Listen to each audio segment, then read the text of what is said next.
Hey, this is Mark Welcome from, and I wanted to post a video response to the fabulous Scott of Theoretical Bullshit. Scott, I love your videos, and I think they're really funny and really useful and poignant. And so I just wanted to say thanks for posting great videos. I do have some questions, though, and I have questions for atheists. It doesn't rhyme as much as questions for Christians, but I do have questions for atheists. And first and foremost, I wanted to say that I do not believe in the standard Christian God. I believe in an afterlife, and I believe in some other world where when we die we rejoin some sort of post-afterlife, ether thing. And I do believe that there's a higher structure and organization to life and God and all of that. And although I don't believe in a big man sitting on a throne, I do believe in something that people are calling God. So even though it may not be a man on a throne, I still believe that there's some sort of entity or existence or higher thought or higher power that people can believe in and should believe in. So given all of that, here's my questions for atheists. So there's 3 questions, and again, they follow a sort of trend. My first question is, do you believe in anything immeasurable or anything outside of scientific measurement? And that's right now, like right today, by the standards that we have for measuring all the scientists in the whole world. If we were to get them in a big room and we were to ask them to go and measure everything, is there anything that you believe is outside of measurement?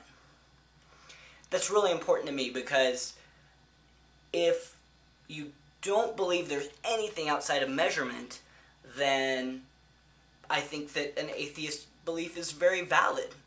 But history shows that we've got a long trend of things that we weren't not able to measure, and that suddenly we were able to measure them. For example, the easiest example being we discovered we could measure the molecule. Like, oh, there are molecules. And then we found the atom underneath that. And then we found the subatomic particle underneath that. So there's all these different things that we couldn't measure, and now we can. So do you believe that there's anything today that we cannot measure? I'm assuming your answer is going to be somewhere along the lines of, yes, today there's something that we cannot measure. Well, along those lines, do you believe that there is always going to be something that we cannot measure? Because if there's always been something in the past we couldn't measure, you'd think that we'd always have something we couldn't measure.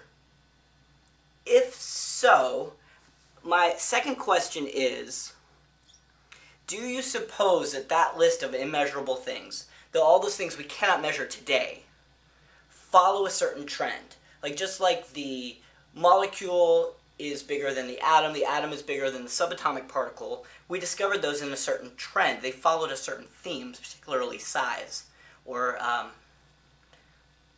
molecule size, or the sizes of things that make up matter. Do you suppose that the things we will be discovering also follow a certain trend? Okay, third question. If you believe that these immeasurable things follow a certain trend,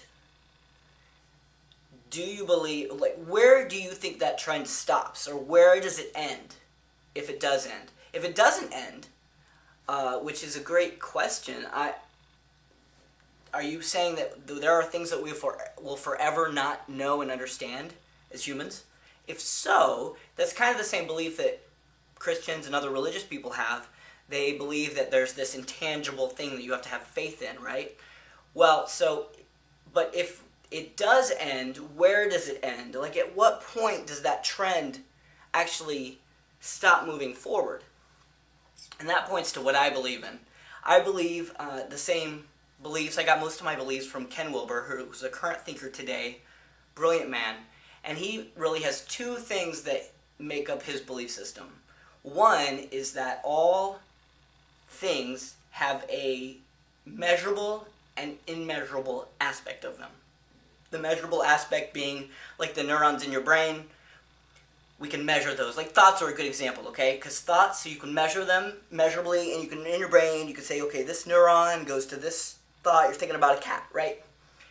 But when you think of a cat, you'll never find a picture of a cat anywhere inside your brain.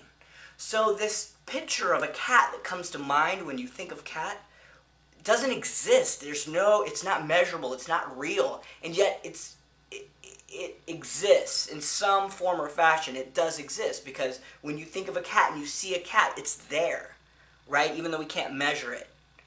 And even if we could measure it, there'll be other things that we cannot measure, and that same philosophy just keep carrying forward. So along those lines, everything has a measurable aspect to it and an immeasurable aspect to it. Another example is the number 4. The concept 4, when you think of a 4 in your head or the number 4, you can measure the lead. You can, see the lead when you draw out a figure 4, or you can show the neuron that you run through when you think of the number 4. But the concept 4 is immeasurable. So that's one half. The other half of his belief system says that everything is made up of parts that are made up of parts that are made up of parts infinitely down, okay? Or infinitely smaller parts. And everything is a part of a larger thing that's part of a larger thing that's part of a larger thing infinitely up. So basically, those are called holons, Holons, holons. And so if you take all these concepts and put them together, basically at the end of all these bigger holes that we're discovering, right? We're taking things apart and we're putting them together and we're seeing bigger holes, the galaxy, the universe. Basically, everything starts to move towards a certain God entity or God figure or God thought thing, right? And that's what I believe in. That's my evidence that there is a God, that there's a sort of logic or order or a trend that everything follows. So, given that, how do you reconcile that trend? How do you reconcile the progression of science with the lack of belief in any sort of higher power or higher logic or organization? Or do you believe in a higher logic or a higher power? Like, what kind of atheists are there? Because, quite frankly, I know, 3, and Scott's you're one of them. So how does all that work? How does all those intangibles and immeasurable things integrate into your belief system and with science and progress? That's my question, and thanks. Bye.